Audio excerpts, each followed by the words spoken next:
নমস্কাৰ মৰমৰ বন্ধু বান্ধৱীসকল, তোমালোকৰ বাবে লৈ আহিছোঁ কেইটামান মহান লোকৰ মহান বাণী, যি বাণীয়ে তোমালোকৰ জীৱন সলনি কৰিব পাৰে। গতিকে বলা ভিডিঅ'টো আৰম্ভ কৰোঁ। নিশ্বাস আৰু বিশ্বাস প্ৰায় একেই। এটা নহ'লে জীৱন নাথাকে, আনটো নহ'লে সম্পৰ্ক নাথাকে। সঁচা ভাল পোৱা সেয়াইহে যেতিয়া দুয়োজনৰ মাজত ইজনে সিজনক হেৰুৱাৰ ভয় থাকে।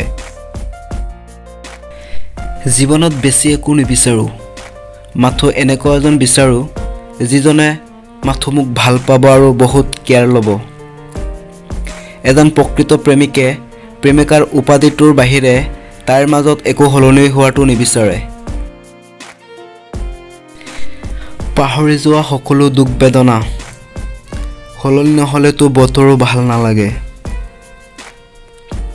অনুভৱে কয়, কোনো এজন ব্যক্তিৰ ওপৰত সম্পূৰ্ণকৈ ভৰসা কৰি চোৱা, সেইজন ব্যক্তিয়ে আপোনাক কাৰো ওপৰত ভৰসা কৰি যে নাপায় তাৰ শিক্ষা দি থৈ যাব। ভিডিঅ'টো ভাল লাগিলে লাইক কমেণ্ট শ্বেয়াৰ কৰিবা আৰু চেনেলটোত যদি নতুন আহিছা তেনেহ'লে চেনেলটো ছাবস্ক্ৰাইব কৰি কাষত অহা বেল আইকনটো প্ৰেছ কৰিবা। ধন্যবাদ। জয় আই অসম।